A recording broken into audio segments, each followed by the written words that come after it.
I welcome you all my dear students to my channel engineers study. आज हम पढ़ने वाले हैं 3.4 the two gentlemen of Verona. Verona का मतलब क्या होता है? City in Italy. इटली की एक सिटी है जिसका नाम है वेरोना। तो वहाँ के दो सज्जन पुरुष है ना, दो बच्चों की, बहुत अच्छे बच्चों की यहाँ पर कहानी है जिनको जेंटलमैन कहा है। ठीक है स्टूडेंट, तो हम क्या करने वाले हैं, ये कहानी तो पूरी स्टोरी मैंने एक्सप्लेन कर दी आपको हिंदी में, वो लेक्चर आप देख लीजिए। ठीक है ना। और ये है चिट चैट। ठीक है, ये डिस्कस आज करने वाले हैं। और नीचे कुछ क्वेश्चन है, देखो क्या है।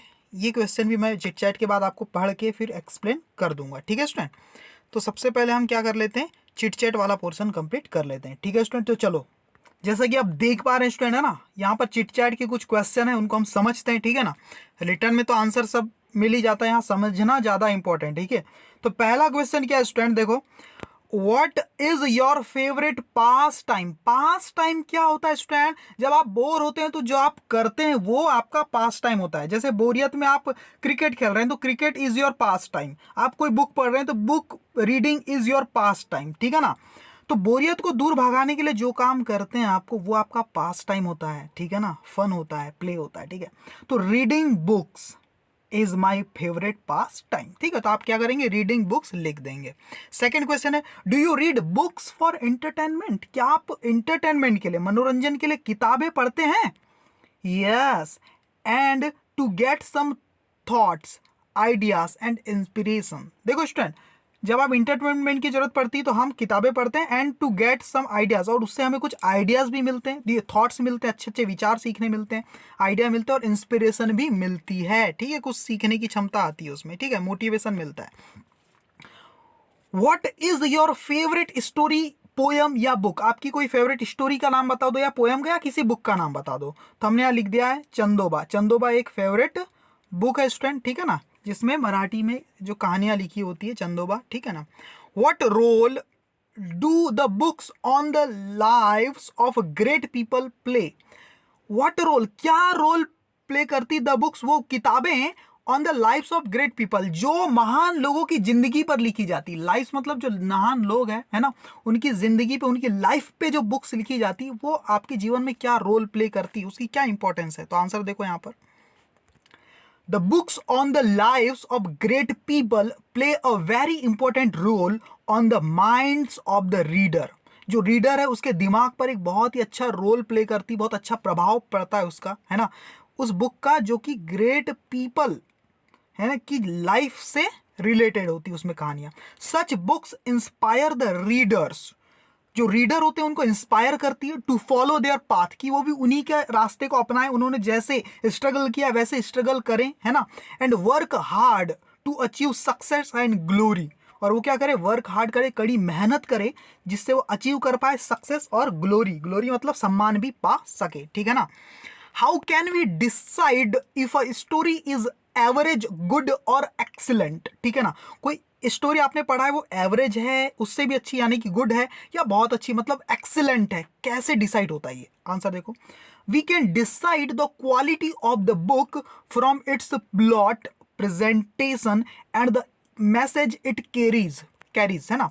हम क्या डिसाइड करते हैं, बुक की क्वालिटी कैसे पता चलती, इट्स प्लॉट मतलब किस स्थान से रिलेटेड है कहानी, कहां से रिलेटेड है, किस लोकेशन के, और वो कहानी को कैसे प्रेजेंट कैसे किया गया है, ड्राइंग की मदद से किया गया है, कुछ फोटोज इमेज की मदद से, क्या किस लैंग्वेज में। ठीक है ना, and the message it carries, और वो क्या संदेश दे रही, वो स्टोरी हमें क्या मैसेज दे रही, इससे डिपेंड करता है कि वो कैसी है। उसे हम एवरेज कहेंगे, गुड कहेंगे, एक्सेलेंट कहेंगे। ठीक है ना।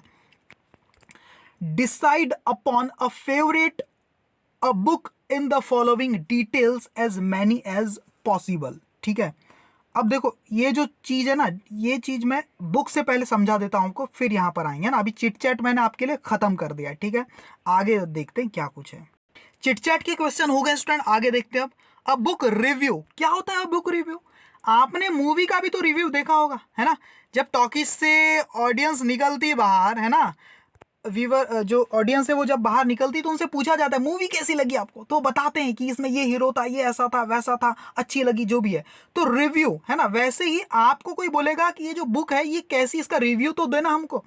तो आप क्या क्या चीज बताओगे, आपको पहले रिव्यू का मतलब होता है एक इंट्रोडक्शन देना है उस बुक का, उसको बोलते हैं रिव्यू। ठीक है ना, तो देखो क्या है, a book review is an analysis of a newly published book. कोई नई बुक पब्लिश हुई है मार्केट में, तो बुक कैसी है उसके बारे में आप कुछ पॉइंट्स बता दीजिए, तो वही आपका बुक रिव्यू हो जाएगा। बाय एन एक्सपर्ट, किसी एक्सपर्ट के द्वारा कोई पब्लिश हुई है नई बुक, है ना, who expresses his her opinion about the content, style and merit. उस बुक के अंदर जो कंटेंट है, जो मटेरियल है, उसमें जो स्टाइल है, जो तरीका है समझाने का, और जो मेरिट है, उसके फायदे क्या है उस बुक के, वो आपको एक ओपिनियन दिया जाता है किसी एक्सपर्ट के द्वारा, है ना, जो एक्सपर्ट है उसके द्वारा, किसी अच्छे इंसान के द्वारा, और वही क्या होता है, उस बुक का रिव्यू होता है ना। तो book reviews are published in newspaper. कोई बुक कैसी, उसके जो रिव्यू है, लोगों के ओपिनियन है उस बुक के बारे में, वो न्यूज़पेपर में भी छापे जाते हैं, पब्लिश किए जाते हैं, मैगजीन में भी छापे जाते हैं, and are also available online. Online किसी मैगजीन में, न्यूज़पेपर में आप वो बुक कैसी, उसका रिव्यू आप पढ़ सकते हैं और उस बुक के बारे में जान सकते हैं। अब आपको क्वेश्चन क्या पूछा, यहाँ से क्वेश्चन पूछा, ठीक है ना। Make suitable groups in the class में अच्छा ग्रुप बनाना है। Decide upon a favourite book और story in the following details as many as possible. आपकी कोई फेवरेट बुक होगी, उसका नाम लिखना है, उसका राइटर का नाम लिखना है ना, फिर ये सारी चीज़, और उस बुक को जो भी नाम है बुक का लिखने वाले हैं उसके बारे में सारे पॉइंट लिख के ये बताना है कि वो बुक कैसी है, उसको रिव्यू करना है यहाँ पर, ठीक है ना, उसका इंट्रोडक्शन देना है हमें। देख लीजिए आंसर उसी क्वेश्चन का है ना। We can decide the quality of the book from its plot presentation, है ना। तो देखो आंसर यहाँ ये तो हो गया था। अब ये जो डिसाइड करना है फेवरेट बुक, उसकी डिटेल, तो नेम बुक का क्या रख दिया ने, diary of a young girl. एक बुक है, उसका नाम हमने यहाँ पर लिखा। अब इसके बारे में क्या है, राइटर का नाम लिख देते हैं। राइटर का नाम क्या है, Anne A Frank. Some information about the writer, writer की कुछ इन्फॉर्मेशन क्या, देखो, during the second world war Anne A Frank में अपने जीवन से रिलेटेड कहानी लिखी इस बुक में ना। तो during the second world war जब हुआ था, तो Anne A Frank had to go in hiding along with her parents. अपने पेरेंट्स के साथ उन्हें छुपना पड़ा। गो हाइडिंग मतलब छुपना पड़ा पेरेंट्स एंड सिस्टर के साथ, ठीक है ना। They lived a secluded life in an annex of a building. देखो स्टूडेंट, एनेक्स क्या होता है, किसी बिल्डिंग का एक छोटा सा जो हिस्सा होता है, स्मॉल हाउस, किसी बिल्डिंग का एक छोटा सा पोर्शन, उसको बोलते हैं एनेक्स, है ना। देखो, they lived a secluded life. Secluded का मतलब क्या होता है, एकांत। उन्हें जीना पड़ा, उन्हें रहना पड़ा। उन्हें कैसी लाइफ जीनी पड़ी, एकांत लाइफ जीनी पड़ी, in an annex of a building, इस एक बिल्डिंग के छोटे से कमरे में, ठीक है ना। ड्यूरिंग दैट पीरियड, और उस टाइम देखो सेकेंड वर्ल्ड वॉर चल रहा था, तो एक एनेक्स में उन्होंने पूरी लाइफ बिताई, एक छोटे से रूम में किसी बिल्डिंग के, है ना। तो ड्यूरिंग दैट पीरियड, उस समय, ड्यूरिंग दैट पीरियड मतलब उस समय क्या हुआ, she writes the diary to pass time, है ना। वो क्या करते थे, एने फ्रैंक क्या करते थे, पास टाइम के लिए, अपने मनोरंजन के लिए क्या करते थे, डायरी लिख रहे थे, है ना, कि उनके साथ क्या क्या हो रहा है। तो Anne dies in a bomb shelling, और एने की क्या हो जाती है स्टूडेंट, वहां उस बिल्डिंग में, क्योंकि सेकेंड वर्ल्ड वॉर चलता है, तो बम सेलिंग मतलब होता है गोलाबारी, जो गोलाबारी थी बॉम्ब सेलिंग, उसमें उनकी मौत हो जाती है, वो मारे जाते हैं। Her father auto found his this diary, उनके जो फादर है ऑटो, वो बच जाते हैं, वो उन्हें डायरी मिलती है, एंड लेटर पब्लिश्ड इट, और वो इस डायरी को पब्लिश करते हैं, है ना। बैकग्राउंड और सेटिंग क्या है, देखो कहाँ से, किस प्लेस से ली गई, देखो, the city where the story taken place is Amsterdam. Amsterdam करके एक जगह है स्टूडेंट, है ना, वहाँ से ये स्टोरी को लिया गया है, ठीक है ना। तो यूएसए की कोई जगह है, वहाँ से लिया गया है ये, ठीक है ना, अमास्टरडाम। तो देखो क्या है, the story take place during the second world war, और सेकेंड वर्ल्ड वॉर के समय ये स्टोरी है, ये घटना घटी है उस समय। मेन कैरेक्टर कौन है, एने फ्रैंक है, उनके फादर है, her father auto Frank, her sister उनकी सिस्टर है, और एक डेंटिस्ट है इस स्टोरी में। सो सेंट्रल आइडिया क्या, समरी क्या है इस स्टोरी की, देखो समरी की देख लो, पढ़ के बता देता हूं मैं आपको। अ teenage girl along with her family becomes the victim of the second world war. Second world war में क्या होता है, एक टीनेज गर्ल है, टीनेज का मतलब क्या होता है, जिसकी उम्र 13 से 19 की एज हो, उसको बोलते हैं टीनेजर या टीनेज, ठीक है ना। तो वो उन्हीं का नाम है, एने फ्रैंक है, उन्हीं ने लिखी सारी चीज़ें। तो अपने फैमिली के साथ रहती है, और वो क्या बन जाती है, पीड़िता बन जाती है। एक टीनेज गर्ल है, एने फ्रैंक है, उनके फैमिली है ना, वो क्या बन जाती है, विक्टिम, उस सेकेंड वर्ल्ड वॉर की पीड़िता बन जाती है, उनको काफ़ी सहना पड़ता है of the second world war. The book is a kind of autobiography that reflect the feeling. एक ऑटोबायोग्राफी है, आत्मकथा, अपने बारे में लिखा है एने फ्रैंक ने, कि उस वर्ल्ड वॉर 2 में वो कैसा फील कर रहे थे ना, है ना, रिफ्लेक्ट द फीलिंग, अपनी फीलिंग को बताया गया है। The diary is how a world war is looked through the eyes of a teenager. इस डायरी में बताया गया है कि जो टीनेजर है, जो बच्चे हैं 13 से 19 साल के बीच का, वो बच्चा किस तरह से देखता है वर्ल्ड वॉर 2 को, उसे क्या महसूस होता है, उस समय उसकी क्या फीलिंग आ रही है उस वॉर के दौरान। The book throw a light on the evil of war. ये जो बुक है वो प्रकाश डालती है, उजागर करती है ना, उस एविल मतलब उन बुरी घटनाओं की, ऑफ वॉर उस वॉर में जो बुरी घटनाएं हुई हैं, जो तबाही हुई है उसके बारे में उस पर थोड़ा प्रकाश डालती है ना। विच कॉजेज ओनली डिवास्टेशन, जो सिर्फ तबाही ही करता है। सही बात है, कॉजेज जो करता है क्या करता है, तबाही ही करता है, उसके ऊपर कुछ नजर डालती है। The diary is incomplete found in half torn state. ये डायरी कैसी अनकम्प्लीट स्टेट, इनकम्प्लीट है मतलब अधूरी है। ये कब मिली है, हाफ टॉर्न स्टेट, आधी फटी हुई स्थिति में मिली। Which is published by Anne's father, Anne Frank के फादर के द्वारा पब्लिश की गई, जिसका नाम है ऑटो, है ना। आफ्टर एन इज किल्ड, कब पब्लिश की गई, जब एन की को मारा गया, वो मर गए, है ना। इन द हाउस, घर में, where she had taken shelter, जहाँ वो छत ले रहे थे, जहाँ पर आश्रय ले रहे थे, उस घर में एने की डेथ हो जाती है, उसके बाद ही डायरी पब्लिश की जाती है। ठीक है, स्टाइल एंड लैंग्वेज क्या यूज की गई, देखो।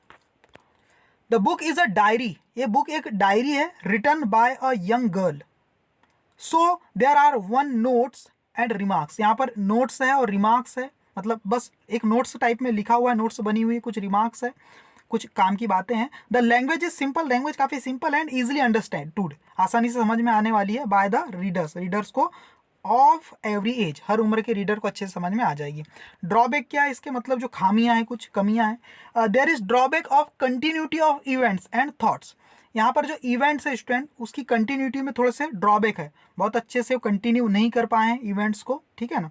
एंड थॉट्स को लेकर भी है, ठीक है, अपने थॉट को उतने अच्छे से एक्सप्रेस नहीं कर पाए क्योंकि डायरी थोड़ी सी क्या थी, अधूरी थी student.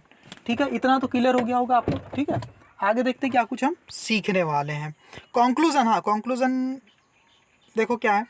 The book must be read seriously, इस बुक को कैसे पढ़ा जाना चाहिए, सीरियसली पढ़ा जाना चाहिए। It makes you realise the horror of war, वो आपको एहसास कराती है कि जो वॉर का डर क्या होता है, दहशत क्या होती है, उसको थोड़ा सा रियलाइज कराती है बुक। ठीक है स्टूडेंट, आगे देख लेते हैं क्या कुछ है। अब टेक्सटुअल क्वेश्चन, टेक्सटुअल क्वेश्चन क्या होते हैं स्टूडेंट, देखो टेक्सटुअल क्वेश्चन जो चैप्टर के अंदर से कहीं से लिए जाते हैं उसको बोला जाता है textual question. From margin, book के किनारे में जो कुछ क्वेश्चन रहते हैं ना, कुछ अंदर से, वो है। Which idea has A J Cronin carved, A J Cronin जो the two gentlemen of Verona जो स्टोरी है, इसमें जो नरेटर है, जो कहानी आपको सुना रहे, वो कौन है, एजे क्रॉनिन है, वही नरेटर है। तो आपको क्या बोला है, देखो क्वेश्चन क्या बोला है, विच आइडिया, कौन सा idea has A J Cronin carved, carved का मतलब क्या होता है, कौन सा आइडिया आया उनके दिमाग में, कार्व्ड का मतलब वही है ना, कौन सा दिमाग उनके अंदर आया एजे क्रोनिन के अंदर, ठीक है ना। तो A J Cronin has carved the idea of selfless help and dedication toward human relationship. ठीक है स्टूडेंट, समझ में आ गया। कार्व्ड का मतलब प्रेजेंट किया गया, कौन सा आइडिया चित्रित किया गया है कहानी के माध्यम से, कि कौन सा आइडिया चित्रित किया गया है। तो आंसर देखो, एजे क्रोनिन हैज कार्व्ड, उन्होंने चित्रित किया है, बताया है, द आइडिया ऑफ किस बारे में बताया है, कौन सी बात बताई है, सेल्फलेस हेल्प, मतलब बिना किसी मतलब की किसी की हेल्प कर रहे हैं हम, है ना।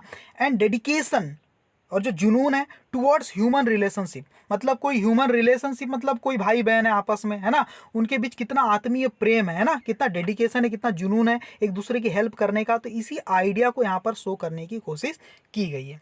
अराउंड हुम डज द स्टोरी रिवॉल्व, किन के आसपास ये सारी स्टोरी घूमती, किससे जुड़ी हुई है सारी स्टोरी। आंसर देखो, the story revolves around the two boys named Nicola and Jacopo, जो है दो बॉयज निकोला और जैकोपो, उन्हीं के आसपास ये सारी स्टोरी घूम रही है। Why do the two brothers do numerous things, क्यों ये दोनों भाई करते हैं, न्यूमरस मतलब कई सारी चीजें क्यों करते हैं, ऐसा नहीं कि एक ही काम कर रहे, कई सारे काम कर रहे हैं, जैसे शूज पॉलिश कर रहे हैं, कहीं कुछ सेलिंग कर रहे हैं, ठीक है ना। आंसर देखो, the two boys do the numerous thing to earn money, वो पैसे कमाने के लिए इतने सारे काम कर रहे हैं, टू पे फॉर देयर सिस्टर्स ट्रीटमेंट, ताकि वो पे कर सके अपने सिस्टर का जो ट्रीटमेंट चल रहा है, उनकी बहन का इलाज चल रहा है, हुआ सफरिंग फ्रॉम टीबी, जो ट्यूबरकुलोसिस, जिसको टीबी बोलते हैं शॉर्टकट में, उससे पीड़ित है, ठीक है ना, ट्यूबरकुलोसिस से पीड़ित है। ये क्या होता है, ट्यूबरकुलोसिस एक बैक्टीरिया होता है स्टूडेंट, है ना, माइकोबैक्टीरियम का नाम का एक बैक्टीरिया होता है, वो इन्फेक्शन कर देता है बॉडी में, उसी से टीबी हो जाता है, ठीक है ना। देखो, where does the narrator meet the two brothers, वो जो नरेटर है वो कहाँ पर मिलते हैं, है ना, एजे क्रोनिन है, कहाँ पर मिलते हैं उन दो भाइयों से फॉर द फर्स्ट टाइम, पहली बार। आंसर देखो, the narrator meets the two brothers at the foot hill of the Alps, तो आल्प्स पर्वत है, उसकी जो छोटी सी पहाड़ियाँ नीचे, जैसे बड़ा सा पर्वत है है ना, ये बड़ा सा पर्वत है मान लो, तो उसके नीचे जो हल्की सी छोटी सी पहाड़ियाँ होती है ना, वहाँ पर वो कहीं जा रहे थे तो वहाँ पर वो मिलते हैं फुथिल पर, सेलिंग वाइल्ड स्ट्रॉबेरीज। वो देखते हैं कि वो क्या कर रहे हैं, स्ट्रॉबेरीज, जंगल की जो स्ट्रॉबेरीज है वो बेचते हुए देखते हैं उन बॉयज़ को, वो बेच रहे थे उस time.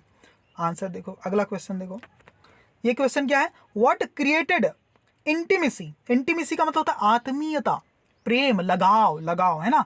What created intimacy between the narrator and the two boys. ऐसी कौन सी चीज है जो ये बताती कि उनके बीच में क्या था, आत्मीय लगाव था। द आंसर देखो, the narrator's act of buying. ऐसी कौन सी चीज जो क्रिएट करती है कि उनके बीच में क्या थी, नरेटर और उन बच्चों के बीच में क्या थी, आत्मीयता थी, प्यार था, लगाव आ गया था। तो आंसर देखो, the narrator's act of buying. Narrator का जो एक्ट था, जो काम था खरीदने वाला, buying the biggest basket of strawberries from the two boys. एक बड़ा सा बास्केट खरीद लेते हैं स्ट्रॉबेरीज का, है ना, उन बॉयज के, उन लड़कों से। तो क्रिएटेड इंटीमेसी, और ये सीन यहाँ पर क्रिएट करता है इंटीमेसी बिटवीन देम, कि उन दोनों के बीच में क्या थी, काफी इंटीमेसी थी, आत्मीयता थी, बॉयज के बीच में और नरेटर के बीच में। When does the narrator develop a soft corner for the two boys? कब जो नरेटर है उनके अंदर डेवलप अ सॉफ्ट कॉर्नर का मतलब क्या होता है, दया आ जाना, प्रेम आ जाना, है ना। तो कब नरेटर के मन में प्रेम आ गया फॉर द टू बॉयज, उन बॉयज के लिए, है ना। आंसर देखो, When the narrator comes to know, जब नरेटर को पता चलता है that they do numerous things, कि जो दो बॉयज हैं, दे मतलब वो टू बॉयज, डू वो करते हैं, क्या करते हैं, कई अलग अलग टाइप की चीजें करते हैं, न्यूमरस मतलब डिफरेंट थिंग्स, है ना, टू अर्न मनी, पैसा कमाने के लिए। ही डेवलप्स अ सॉफ्ट कॉर्नर, तब उनके अंदर क्या आता है, एक सॉफ्ट कॉर्नर मतलब एक जगह बन जाती है, दिल में प्यार उमड़ आता है फॉर द टू बॉयज, उन बॉयज के लिए, ठीक है ना, एक आत्मीयता आ जाती है। What opinion does the narrator form about the two boys, उन दो बॉयज के बारे में क्या ओपिनियन दे रहे हैं नरेटर, क्या बता रहे हैं, उनके बारे में क्या बता रहे हैं, है ना। नरेटर थिंक्स, नरेटर को लगता है that the two boys were innocent, वो कैसे हैं, काफी इनोसेंट है, मासूम है, सीरियस है काफी, है ना, गंभीर है, प्लीजेंट भी है, प्लीजेंट मतलब इंटरेस्टिंग है, एंड अर्नेस्ट, अर्नेस्ट मतलब काफी सिंसियर है, सिंसियर है ना, उसको बोला है अर्नेस्ट, ठीक है। तो इतनी सारी क्वालिटीज नरेटर को उनके अंदर, नरेटर को बॉयज के लिए दिखती है, ठीक है। How were the boys useful to the narrator, जो बॉयज थे नरेटर के लिए, कोई चीज़ यूजफुल कब होती है, जब वो थोड़ी इंटरेस्टिंग हो, उसमें कुछ खास बात हो, है ना। तो कहानी लिखने वाले थे, नरेटर थे, तो इनके लिए ये बॉयज कैसे यूजफुल हैं यहाँ पर। आंसर देखो, the boys were very willing to satisfy all the needs of the narrator. वो बॉय क्या थे, बहुत ज़्यादा विलिंग थे, उत्सुक थे, to satisfy all the needs of the narrator. जो नरेटर को जो चीज़ चाहिए अपने किरदार में, वो सारी चीज़ें वहाँ पर उनमें दिखाई दे रही थी। तो वो क्या थे, विलिंग थे, इच्छुक थे सेटिस्फाई करने के लिए, सारी ज़रूरतों को पूरा करने के लिए, जो एक किरदार में होनी चाहिए, है ना, नरेटर के दृष्टिकोण से। How did the narrator help them, जो नरेटर है, जो कहानी सुना रहे हैं आपको, एजे क्रॉनिन, उन्होंने कैसे हेल्प किया आप उन बॉयज़ की। The narrator gave them a lift in his car, narrator ने लिफ्ट दिया उनको अपने कार में, to the nearby village Poleta, कहाँ तक, एक पास का गांव था पोलेटा, वहां तक के लिए लिफ्ट दिया, which was not on his route, जो कि वो गांव उनके रास्ते पर भी नहीं आता था। लिफ्ट हम किसको देते हैं, जो हम कहीं जा रहे हैं, रास्ते में जो चीज़ जहाँ किसी को जाना है वहीं के लिए लिफ्ट देते हैं, तो अपने रूट से अलग जो चीज़ है वहाँ तक उन्होंने छोड़ दिया, ठीक है ना। ये एक खास बात है यहाँ पर। What did the boys tell the narrator after getting down at the building, हाँ गेटिंग, देखो, what did the boys tell the narrator, boys ने क्या बताया नरेटर को after getting down. Getting down मतलब उतरने के बाद, गेट डाउन का मतलब क्या होता है, उतरने के बाद, एट द बिल्डिंग, है ना। आंसर देखो, the boys asked the narrator to wait, जैसे वो बिल्डिंग के पास उतर गए, कार से बाहर निकल गए ना, तब बॉयज ने क्या बोला नरेटर को, आस्क्ड कहा नरेटर को, टू वेट, कि वो इंतजार करे, इन अ नियर बाय कैफे, पास में एक कैफे था, वहां पर चाय वाय पीते, वहां इंतजार करे, फॉर एन आवर, 1 घंटे के लिए, टिल दे रिटर्न, जब तक वो वापस आ जाएंगे, ठीक है। What have the boys proved, boys ने क्या प्रूव कर दिया, ये सब अंदर से क्वेश्चन आते हैं ना, इसलिए देखो इसको, what has the boys proved, वो बॉयज क्या प्रूव कर चुके थे। आंसर देखो, the boys proved that in spite of, in spite of मतलब होता है के बावजूद, है ना, the boys proved that in spite of the hardship imposed on them, उनके ऊपर इतनी हार्डशिप मतलब डिफिकल्टीज इम्पोज ला दी गई थी ऑन दैम, उनके ऊपर, उसके बावजूद भी the evil war has not second their spirit, वो जो एविल वॉर था, जो दुष्ट लड़ाई थी, वो बुरा जो वार था ना, has not second their spirit, उन्होंने उनको यानी आत्मा को दहलाया नहीं था, उनके आत्मविश्वास को तोड़ा नहीं था। समझ गए? सेकंड ऑफ देयर स्पिरिट का मतलब क्या होता है कि उनका आत्मविश्वास को तोड़ दिया, है ना। तो उतने बड़े वॉर ने भी उनकी स्पिरिट को सेकंड ऑफ नहीं किया था, तोड़ा नहीं था, उनके जुनून को कम नहीं किया था। सही है। What message does the story give us? क्या मैसेज देती है स्टोरी हमें? Where there is a will, there is a way. जहां चाह है वहां राह है, ये मैसेज हमें देती है। What secret about the brothers does the nurse tell the narrator? क्या सीक्रेट था अबाउट द ब्रदर, उन दो भाइयों के बारे में?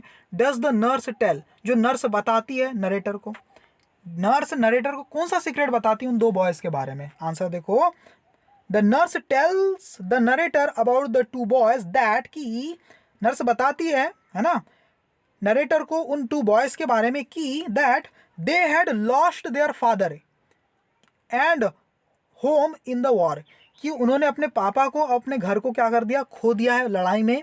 दे हैड अ सिस्टर, उनकी एक सिस्टर भी है, सफरिंग फ्रॉम ट्यूबरकुलोसिस, जो कि पीड़ित है, बीमार है ट्यूबरकुलोसिस से, है ना। Both lived in a shelter, दोनों एक झोपड़ी में रहती है, शेल्टर में रहते हैं। एंड लिटरली स्टार्व्ड, और पूरी तरह से भूखे हैं वो, जुनूनी है, सो दैट, ताकि दे कुड पे फॉर देयर सिस्टर्स ट्रीटमेंट, ताकि वो क्या कर सके? अपनी बहन के ट्रीटमेंट के लिए कुछ पे कर सके पैसा। इसलिए वो क्या है? लिटरली स्टार्व्ड, यानी काफ़ी भूखे हैं, मतलब उनके अंदर क्या भूख है इस चीज़ को करने की, ठीक है ना, इच्छा है बहुत ज़्यादा। एक्सप्लेन द प्रोवर्ब, एक प्रोवर्ब, एक कहावत है ना, क्या है? Where there is a will there is a way, इसको एक्सप्लेन करो। जहाँ चाह है वहाँ राह है। देखो, if you want something badly enough you will certainly find the mean and ways to get it. देखो बात को समझो, अगर आप चाहते किसी चीज़ को बैडली इनफ, मतलब बहुत ज़्यादा जुनून के साथ, है ना, you will certainly find the mean, तो आपको जरूर कुछ ना कुछ मिल जाएगा, रास्ता मिल जाएगा। एंड मीन एंड वेज, कुछ माध्यम मिल जाएंगे, कुछ रास्ता मिल जाएगा टू गेट इट, उसे पाने का। The proverb highlights human will power, ये जो प्रोवर्ब है इंसान की इच्छा शक्ति को हाईलाइट करती है। द प्रोवर्ब मीन्स दैट, इन प्रोवर्ब का मतलब क्या है इस कहावत का? That if we are determine, अगर हम दृढ़ हैं, है ना, संकल्पबद्ध है, टू डू समथिंग, कुछ करने के लिए, we will get it done, तो हम इसे जरूर कर देंगे, ठीक है। इंग्लिश वर्कशॉप क्या है? कंप्लीट द फॉलोइंग, है ना। आपके बुक में जो इंग्लिश वर्कशॉप दी है, यहाँ पर कुछ ब्लैंक स्पेस है, आपको चैप्टर से ढूंढ के उसे कंप्लीट कर देना है, ठीक है ना। देखो, क्रॉनिन्स स्टोरी फोकसेस ऑन, किस पर? Selfless help and dedication toward relationship, ठीक है। तो ये जो ब्लैंक स्पेस में ये चीज़ें लिखी गई है, ठीक है, ये ब्लैंक स्पेस में जो हाईलाइटेड वर्ड्स है वो ब्लैंक स्पेस में फिल किए गए। इस ये भी देख लो आप, सेकंड में क्या फिल करना है? The narrator buys the bigger basket of wild strawberries to encourage the two brothers. सही है। The narrator develop a liking for the two brothers because they are innocent, serious, pleasant and earnest आएगा यहाँ पर। देखो, the boys wish to visit village Poleta to visit their sister in the hospital, ठीक है, hospital में मिलने जाना चाहते थे।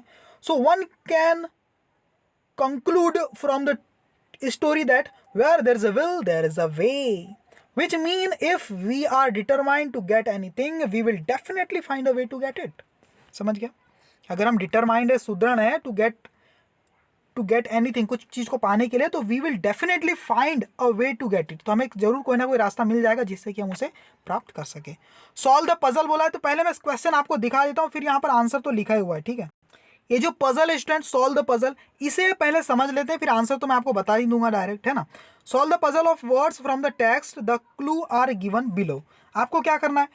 ये जो वर्ड है इसी का सिनोनिम लिखना है। देखो क्या है? डिसअलाव, डिसअलाव।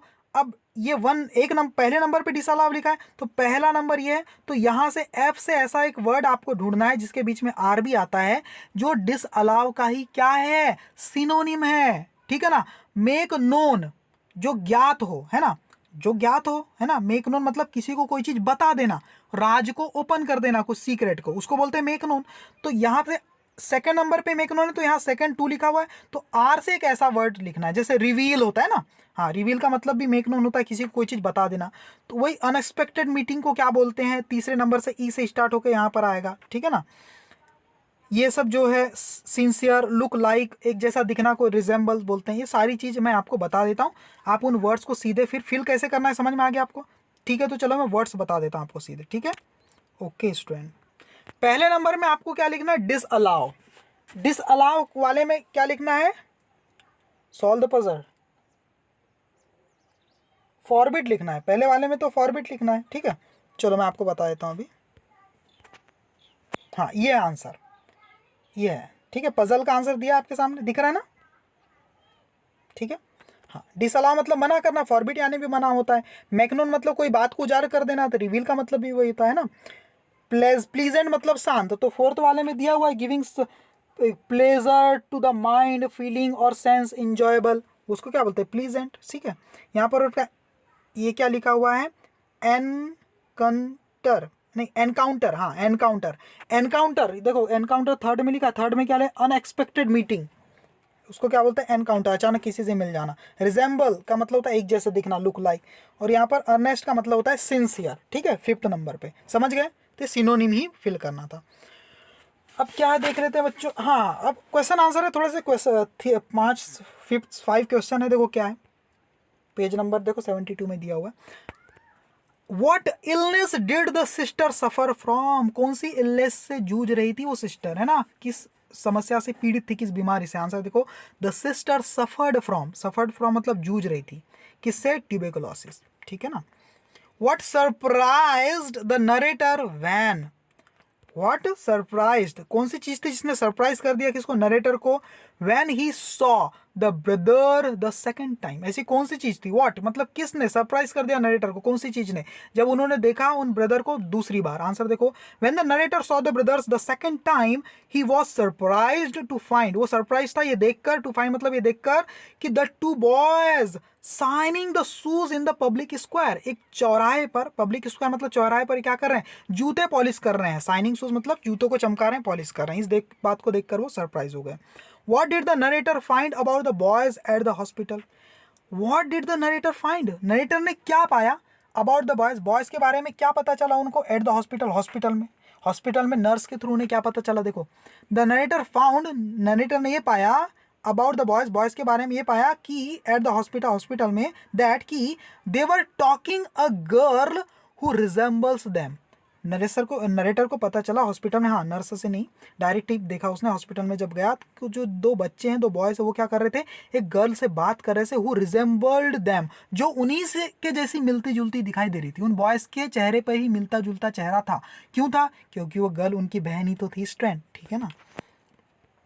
What was the touching story told by the nurse? Nurse ने नरेटर को ऐसी कौन सी स्टोरी बताई जो उनको टच कर गई, मतलब दिल को छू गई। आंसर देखो, the nurse told the narrator that, nurse ने बताया नरेटर को दैट कि द बॉयज फादर, जो बॉयज के जो लड़कों के फादर है, हैड बीन किल्ड, वो मारे गए थे in the war, and their home was destroyed, और उनका घर भी तबाह हो गया था वॉर में, सेकेंड वर्ल्ड वॉर में। They lived in a shelter, वो एक झोपड़े में रहते थे, छत में, एंड स्टार्व्ड सो दैट, और स्टार्व मतलब बहुत ज़्यादा जुनूनी थे, सो दैट ताकि they could save the money, ताकि वो पैसे बचा सके, दे हैड अर्न, जो वो अर्न करना है ना, टू पे the sisters treatment in the hospital, ताकि वो क्या कर सके, टू पे द सिस्टर्स ट्रीटमेंट, सिस्टर की ट्रीटमेंट के लिए पे करने के लिए, इन द हॉस्पिटल में। समझ में आ गया स्टूडेंट, है ना। इफ द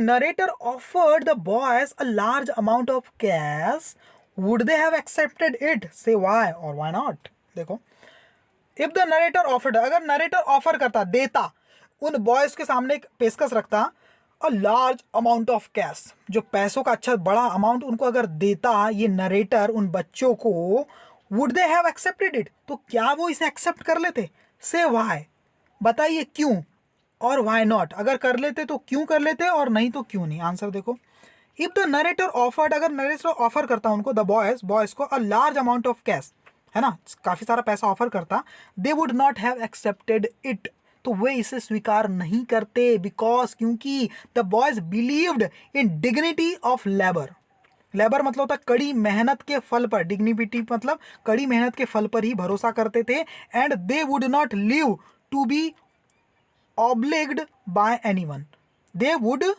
नॉट लिव, वो नहीं रहना चाहते थे, जीना नहीं चाहते थे, टू बी ऑब्लिग्ड मतलब किसी के एहसान तले, टू बी ऑब्लिग्ड मतलब एहसानमंद होकर जीना नहीं चाहते थे, बाय एनीवन किसी के द्वारा, rather they would prefer to put, इसके बदले, रैदर मतलब इसके बजाय, दे वुड प्रिफर वो ये पसंद करते, to put in more hours, कि वो काफ़ी घंटे अपना समय लगाएं टू अर्न मोर मनी, ताकि वो ज़्यादा पैसा कमा सके, then to accept any in charity, then to accept any in charity. Charity मतलब किसी को सेवा के रूप में कोई पैसा एक्सेप्ट करें, है ना, चैरिटी के रूप में, उससे अच्छा कि वो क्या करे, अपना कई सारा समय, घंटों समय बर्बाद अपना यानी यूज़ करें, है ना, पैसा कमाने में। समझ में आ गया? फोर्थ क्वेश्चन क्या स्टूडेंट, बहुत ही आसान है, देखो आपके सामने ही है। क्या करना है, read the text and find the noun form of the following words used in the text. ये जो वर्ड दिए इसका नाउन फॉर्म आपको यहाँ ब्लैंक स्पेस में लिखना है। तो लिखा हुआ है यहाँ पर, इंपॉर्टेंट का हो गया इंपॉर्टेंस। इंपॉर्टेंट क्या है, important subject, important man, important movie, important topic. तो इंपॉर्टेंट तो एक एडजेक्टिव है, नाउन के पहले लगता है, तो ये इंपॉर्टेंस हो गया। समझ में आ गया? डेडिकेट का डेडिकेशन, ट्रीट का ट्रीटमेंट, नरेट का नरेटर, ईगर का ईगरनेस, ये सब हो गया नाउन फॉर्म। ठीक है स्टूडेंट, अब बहुत ही इंपॉर्टेंट सेक्शन है जिसका नाम है लैंग्वेज स्टडी, तो वो हम समझ लेते हैं ना। और यहाँ लैंग्वेज स्टडी, हाँ, और अपीयर, देखो ऐसे बहुत सारे और नाउन फॉर्म भी आपके लिए एक्स्ट्रा में यहाँ पर दिए हुए हैं। देखो अपीयर का क्या बन जाएगा, देखो अपीयरेंस क्या बन जाएगा, अपीयरेंस। एम्पलीफाई का एम्पलीफिकेशन, रियलाइज का रियलाइजेशन, एक्सप्लेन का एक्सप्लेनेशन, इंपॉर्टेंट का इंपॉर्टेंस, ड्राइव का ड्राइवर, एम्फेसाइज का एम्फेसिस, है ना, इंटीमेट से इंटीमेसी, इनोसेंस का इनोसेंस, यानी एडजेक्टिव से नाउन बन रहा है यहाँ पर, है ना, यूजफुल का यूज। तो क्या हो रहा है, सारे एडजेक्टिव को किस में चेंज कर दिया, नाउन में चेंज कर दिया है। Clear student? अब लैंग्वेज स्टडी को मैं बुक से समझा देता हूँ, बहुत आसान है और बिल्कुल क्रिस्टल क्लियर कर देंगे हम। ठीक है, जैसा कि आप देख पा रहे हैं लैंग्वेज स्टडी में कुछ ग्रामर होती है स्टूडेंट, है ना। तो बात को समझो, सबसे पहले हम समझ लेते हैं क्लॉज क्या होता है, फ्रेज क्या होता है ना। क्लॉज क्या होता है, एक सेंटेंस होता है, CLAUSE। क्लॉज क्या होता है, एक कंप्लीट सेंटेंस को ही हम क्लॉज कह देते हैं स्टूडेंट, है ना। कोई बड़ा सा सेंटेंस होता है ना, वो क्या होता है, 2-3 क्लॉज से मिलकर बना होता है, और उन क्लॉज को जोड़ने के लिए बीच में कंजक्शन लगा देते हैं, है ना। जैसे कि मैंने बोल दिया I am playing, I am playing, ये क्या एक सेंटेंस है, तो इसको क्लॉज भी बोल सकते हो, सेंटेंस को ही क्लॉज बोलते हैं। क्यों?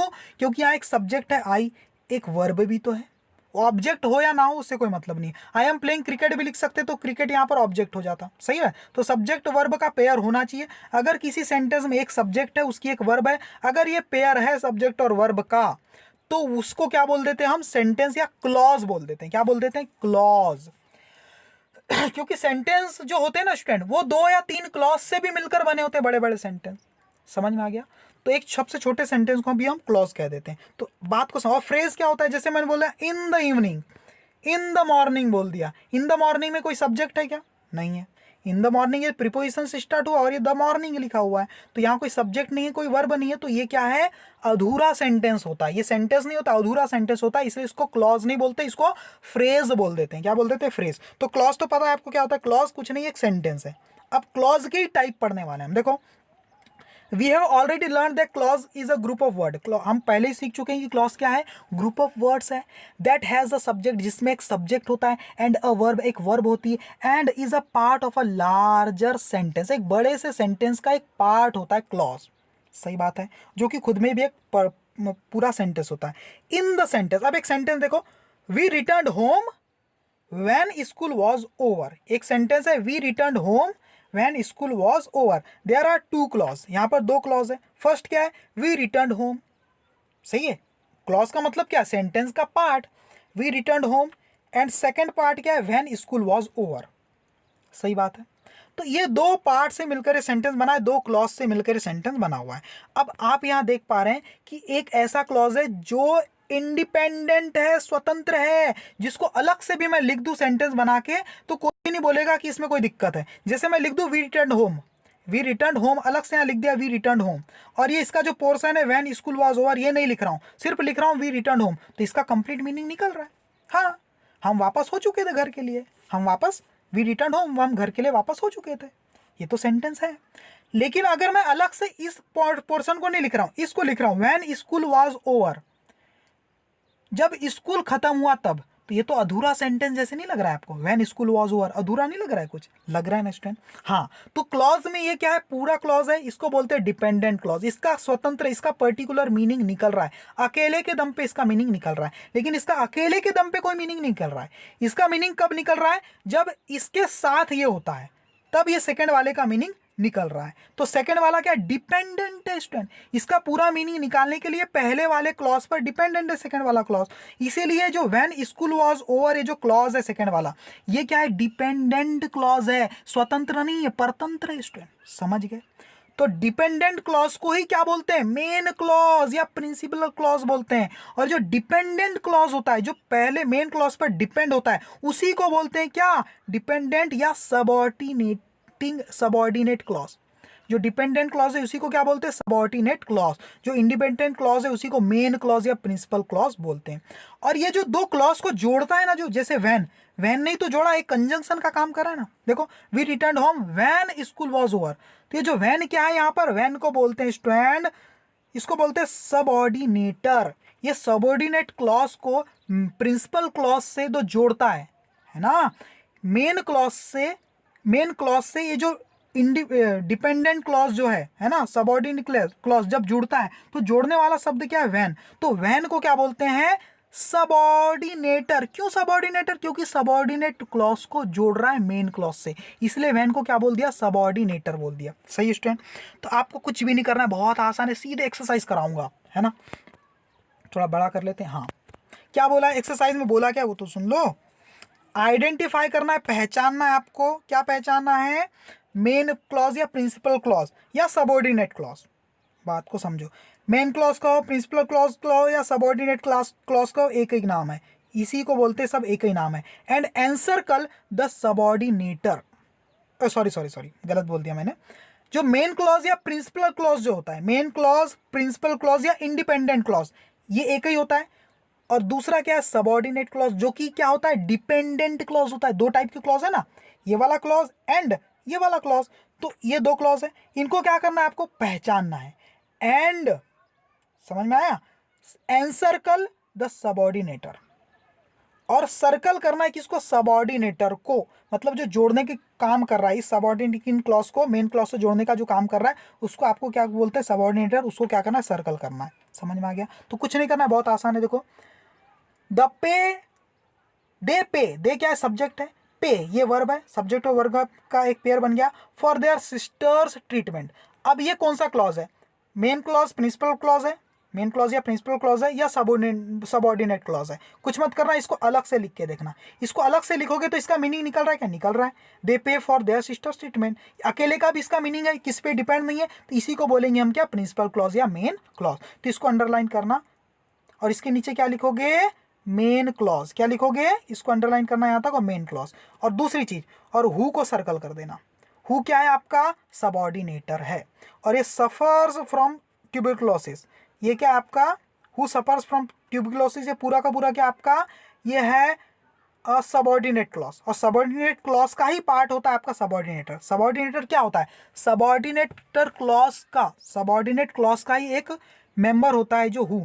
तो ये पूरे को यहाँ तक अंडरलाइन करना, हु सहित, और हु को सर्कल भी कर देना। समझ में आ गया? नहीं आया? फिर से कोशिश करते हैं। When he asks the nurse, she tells him their story. मुझे बताओ कौन सा सेंटेंस जो बिल्कुल क्लियर है, डिपेंडेंट नहीं है?